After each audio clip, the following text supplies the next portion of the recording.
Welcome to the Electric Wire Podcast. We bring you news and views on the most pressing issues facing Wisconsin's electric industry, from policymakers, executives, and customer and environmental advocates.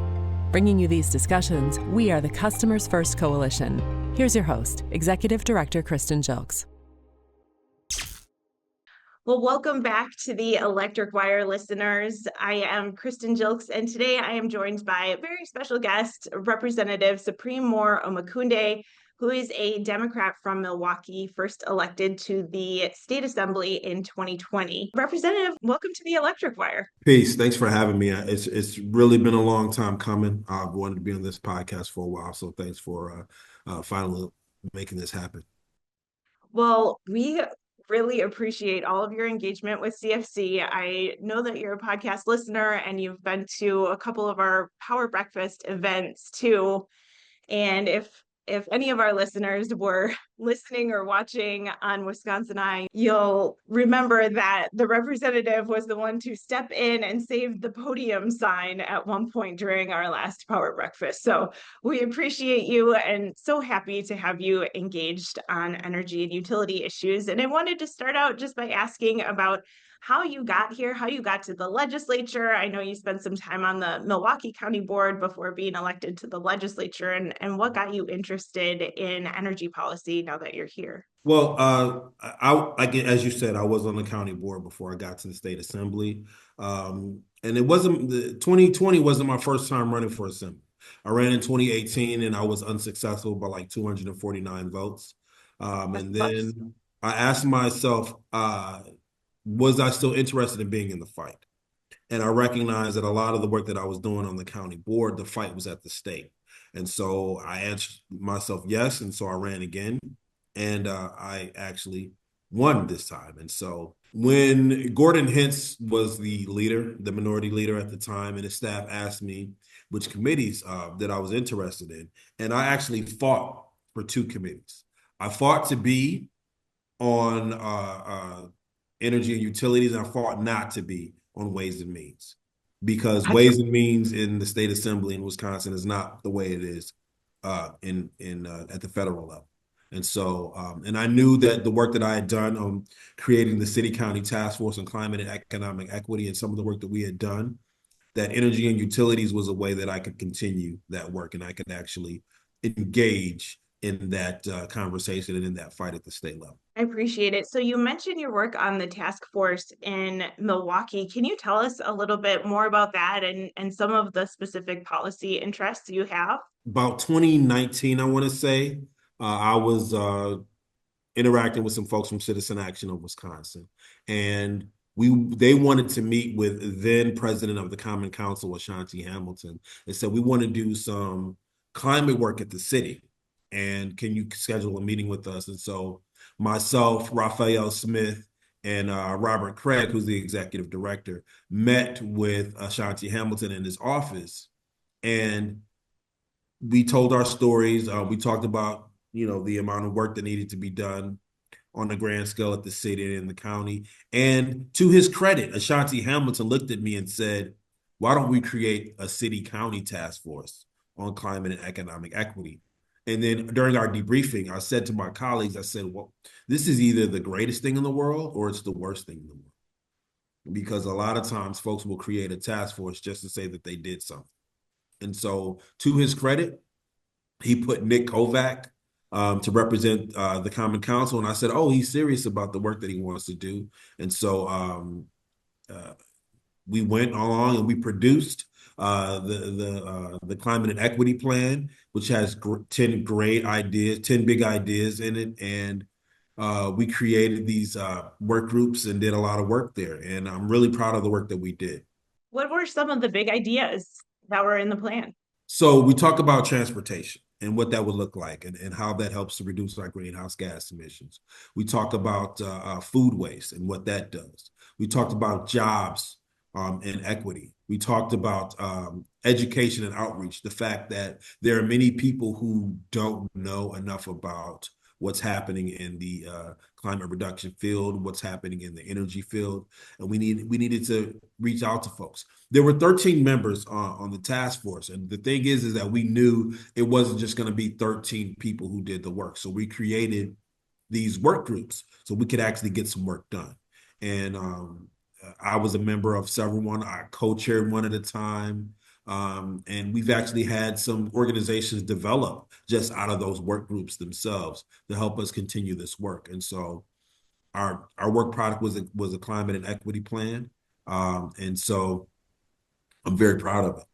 Good, good. I remember when we first met, probably right, the first session you were elected, we started talking about transportation issues and electrification of transportation and reducing emissions that way. So, that seems to be a theme. And now you have recently announced the Climate Accountability Act with your fellow legislative Democrats. And I'm hoping you can tell us more about what this legislation would do and what is in the legislative package that you proposed. So it all stems from the 2030 date. And 2030 is not some arbitrary dates that a bunch of politicians came up with. It's something that scientists are talking about there. We can't, if we're going to, not have runaway climate change, we need to reduce our greenhouse gas emissions by 2030.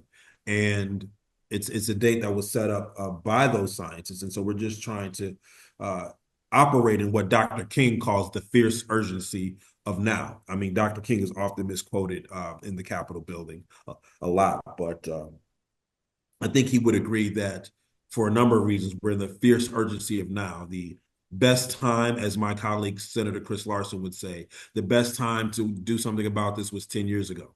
The second best time is now.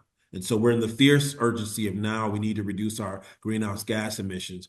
And what this bill does is it says, let's have a plan. Everybody has their ways in which they can do it. There are smaller things that we can do. There are larger things that we can do. But let's have a plan that says we want to reduce our greenhouse gas emissions by 52% within the next 5 years. And what does that take? It's a huge journey, but let's take a single step and agree that it's something that we must do. Thanks. And sticking with the theme of legislation that you're working on, you recently co-authored Assembly Joint Resolution 6, which states that the Wisconsin State Legislature supports nuclear power as a clean energy source. And I wanted to ask why it was important for you to co-author this resolution with there are Republicans and Democrats on this resolution. So it's definitely a bipartisan measure. Right. I saw it as an olive branch. I think when we talk about converging interests, I saw some converging interests in the bill when I read it. There's a line that talks about achieving reduced carbon emission goals in the bill. And it gives us an opportunity to begin having the conversations about what it is that we want to do in that effort and how we get there. I'm sure we're not going to agree on everything. However, we can at least sit down and have some of that tough dialogue that we may need to have. Yeah, absolutely. And we appreciated, I think I mentioned the power breakfast that you have been at. I think you were at the power breakfast that CFC hosted in 2023 about nuclear power and all of the issues surrounding that, the new small modular reactor technologies. And so, yeah, there really are new opportunities in the nuclear energy space. So it's exciting to see a bipartisan group of legislators sort of trying to make a statement that that is something that should be included in sort of an all of the above approach. Right. Are there other areas in the energy space that you think could find bipartisan support in the legislature? Sure. We need to transition away from coal as quickly as possible. And I think that can be a very bipartisan issue. I mean, that is something that affects all of us all over the state of Wisconsin. And we can have some transitional jobs and really have this green collar economy that we're trying to build. There's so much work that can be done. I remember traveling up to the Chippewa Valley in Eau Claire and just seeing the work that they're doing at the tech job, their tech college there. and how they're transitioning folks from dirtier jobs to cleaner jobs there. And so it was just a great opportunity to witness what they're doing up there. And so I think that really is a main focus on how we can have these industries aligned with reducing our greenhouse gas emissions. What are some other legislative initiatives that you're working on this session? I did want to throw a plug in for the Vel Phillips Special Observance Day. That's a bill that we're putting forward to have her birthday celebrated as a special observance day in public schools. I'm working on some housing things. We're working on some things with doulas and birth work, et cetera. There's a number of different things that we're working on in this session. So trying to make sure that we're still doing right by the people of Wisconsin. And we're creating that urban rural bridge. They always talk about the urban and rural gap. We're trying to bridge that gap and create that bridge in as many ways as possible. And that's really what the Climate Accountability Act does.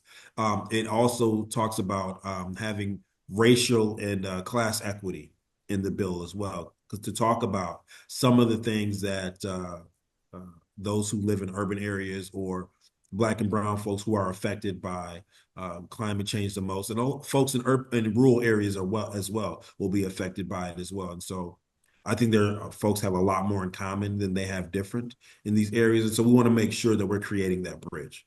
I think that's so important, and I'm happy to hear you say that. So thank you for your work on that Thank as you. well. Well, thank you so much for that, Representative. And I wanted to ask a question that we ask all of our guests, and that is, if you had all the power in the industry, what would you do with it?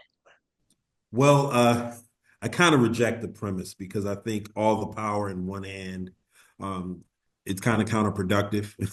And so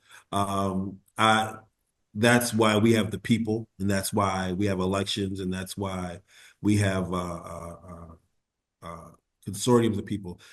Little to nothing is ever done by one individual alone. It always takes a group of people. So I'll just start off by saying that. However, if things were going my way, well, one, just in the industry itself, I guess we would already have this plan. It wouldn't be no need for this plan because it'd already be in place, and we'd be working on exactly what it is that we do to reduce our greenhouse gas emissions. My office, we're completely sold out on reducing our greenhouse gas emissions and getting to net zero by 2050 and getting to below 52% by 2030.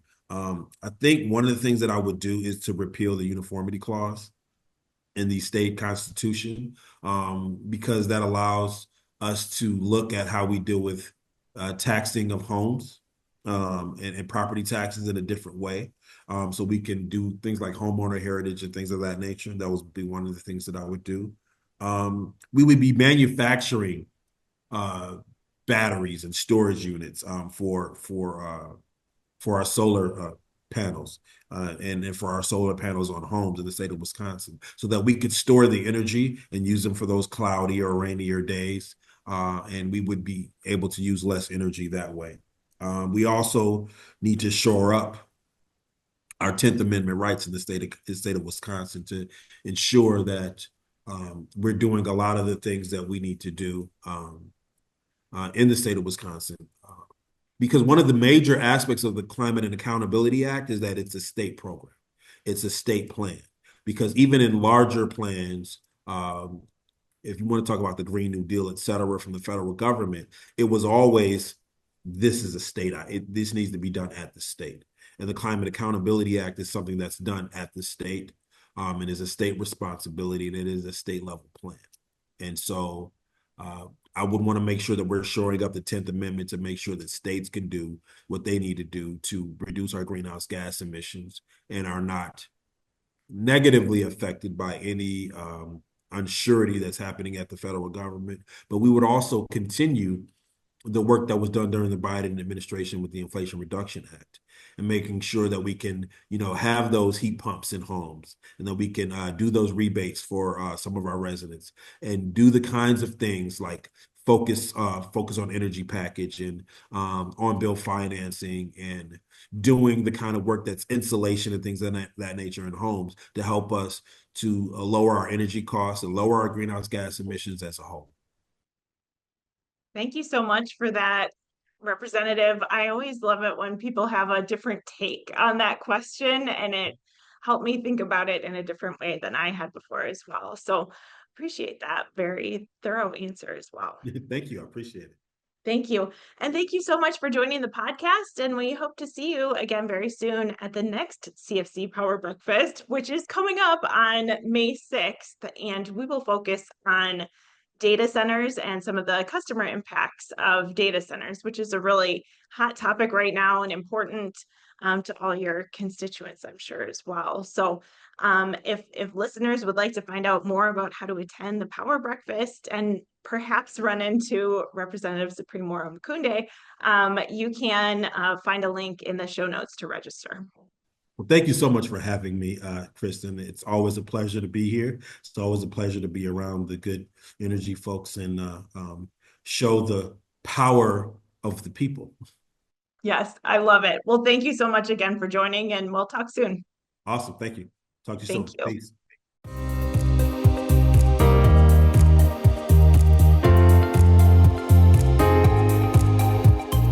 Thank you to all of our listeners for tuning in. Please support our work. You can subscribe to the Electric Wire podcast if you haven't already, and you can follow us on Twitter at The Electric Wire.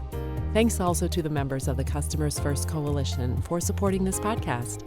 Our members are Dairyland Power Cooperative, Madison Gas and Electric, the Municipal Electric Utilities of Wisconsin, WPPI Energy, the Citizens Utility Board, the International Brotherhood of Electrical Workers Local 2150, and the Wisconsin Electric Cooperatives Association. Thanks again for listening. We'll have a new episode next month.